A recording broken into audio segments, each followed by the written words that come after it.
तो last class में हमने देखा था कि कैसे इलेक्ट्रिक डाइपोल के बारे में हमने इलेक्ट्रिक फील्ड कैसे मूव करती है, इलेक्ट्रिक फील्ड कैसे यूनिफॉर्म के लिए हमारा मूव करती है।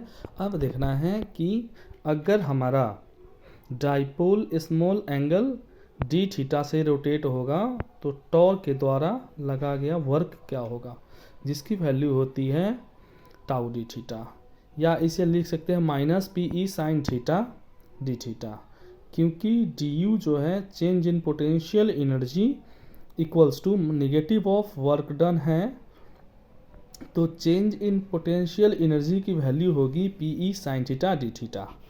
अगर डाइपोल मोमेंट रोटेट करता है फ्रॉम थीटा 1 टू थीटा 2, तो इंटीग्रेट करने के बाद हम लिख सकते हैं work done by torque of electric force equals to P E times cos theta 2 minus cos theta 1। और अगर कोई एक्सटर्नल फोर्स टॉर्क लगाता है अगेंस्ट द इलेक्ट्रिक फील्ड, तो उसकी वैल्यू इस वैल्यू के नेगेटिव होगी, क्योंकि थीटा इक्वल्स टू 0 डिग्री में एंड 180 डिग्री पर टॉर्क 0 होता है, तो फोर्स 0 तो है ही, मतलब इन एंगल्स पे dipole will be in equilibrium position. ये इक्विलिब्रियम स्टेबल होगा कि अनस्टेबल होगा, ये पोटेंशियल एनर्जी की वैल्यू पर डिपेंड करेगा। Theta is equals to 0 degree पर पोटेंशियल एनर्जी की वैल्यू आती है माइनस पी ई, जहाँ पे निगेटिव का मतलब होता है मिनिमम एनर्जी, इसीलिए इक्विलिब्रियम स्टेबल होता है। मतलब अगर डाइपोल को स्मॉल एंगल से मूव कराएंगे तो टॉर्क वापस डाइपोल को थीटा पे 0 डिग्री लाने पर कोशिश करेगा। Theta is equals to 180 degree पर पोटेंशियल एनर्जी की वैल्यू होगी P टाइम्स E। ये वैल्यू पॉजिटिव है, मतलब मैक्सिमम एनर्जी, यानी इक्विलिब्रियम अनस्टेबल होगा। अनस्टेबल इक्विलिब्रियम का मतलब है अगर डाइपोल को स्मॉल एंगल से मूव किया तो डाइपोल वापस उसी पोजीशन पे नहीं आएगा जहाँ पे theta is equals to 180 degree है, बल्कि theta is equals to 0 degree की तरफ मूव करेगा, जो कि स्टेबल इक्विलिब्रियम केस होता है। अब बात करते हैं हम गॉस लॉ। उससे पहले हम इलेक्ट्रिक फ्लक्स को समझते हैं। फ्लक्स मेजर करता है कि how many electric field lines pass through a surface. यह एक स्केलर क्वांटिटी है। Small surface area ds vector के लिए फ्लक्स लिखते हैं dot product of electric field and the surface area vector, या इसे इस तरह से ले सकते हैं कि E D S cos theta. इसे इंटीग्रेट करके हम टोटल फ्लक्स की वैल्यू हम निकाल सकते हैं। ds की डायरेक्शन सरफेस के डायरेक्शन से आउटवर्ड की तरफ पॉजिटिव ली जाती है। अगर theta is equals to 0 degree है तो या ये कहें कि इलेक्ट्रिक फील्ड सरफेस के परपेंडिकुलर है, तो टोटल फ्लक्स की वैल्यू होगी electric field times total surface area. अगर theta is equals to 90 degree है, मतलब इलेक्ट्रिक फील्ड सरफेस के पैरेलल है, तो फ्लक्स 0 होगा।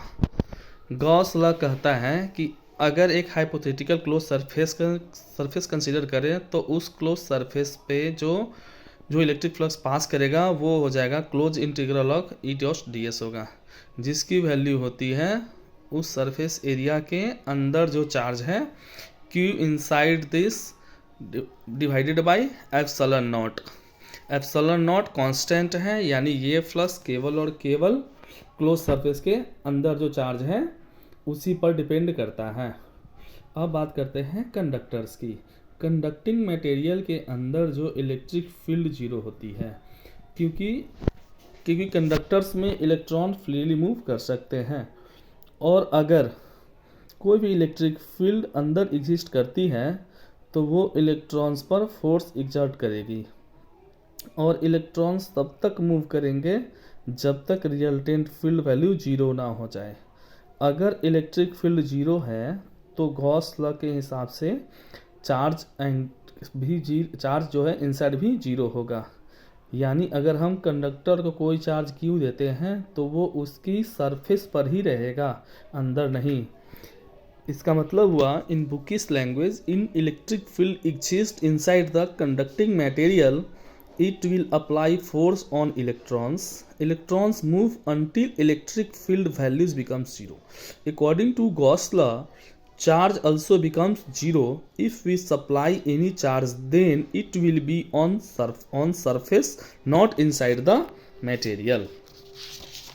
नेक्स्ट जो हम देखेंगे वो है अगर फील्ड तो किसी कंडक्टर के अंदर इलेक्ट्रिक फील्ड जीरो है, इसलिए कोई फील्ड लाइन कंडक्टर के अंदर इंटर नहीं कर सकती है।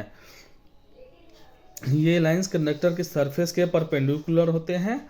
अगर कंडक्टर पर पॉजिटिव चार्ज है तो लाइंस जो होगा वो सरफेस से ओरिजिनेट होगा।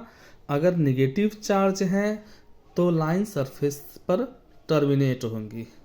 क्योंकि कंडक्टर के अंदर फील्ड जीरो है तो अंदर के हर पॉइंट पे पोटेंशियल की वैल्यू इक्वल होगी, यानी सरफेस पर जो पोटेंशियल वैल्यू है वही अंदर के हर पॉइंट पर भी होगी। अगर कंडक्टर इसका जो होगा ये हमारा देख लीजिए कि हमारा ये बनता है कि V in potential inside cell end point that equals to V on surface that is equals to K Q upon R होता है। और V at x is equals to R पे आउटसाइड पे जो होता है वो हमारा के क्यू बाई आर होता है। अगर इस सरफेस पे जो कैविटी में रखते हैं चार्ज हम रखते हैं तो कुछ ऐसा दिखता है। Equal and opposite charges conductor की अंदर वाले सरफेस पर आ जाएगा और इक्वल चार्ज सेम साइन के साथ आउटर सरफेस पर भी अपीयर हो जाएगा। If cavity inside the conductors are occur and if we give positive charge then there it will appear equal and opposite charge inside the surface and same charge will also appear outside the surface। तो इस तरह से हमने 2 video के through हमने cover किया इलेक्ट्रोस्टैट को। Thank you for watching this videos.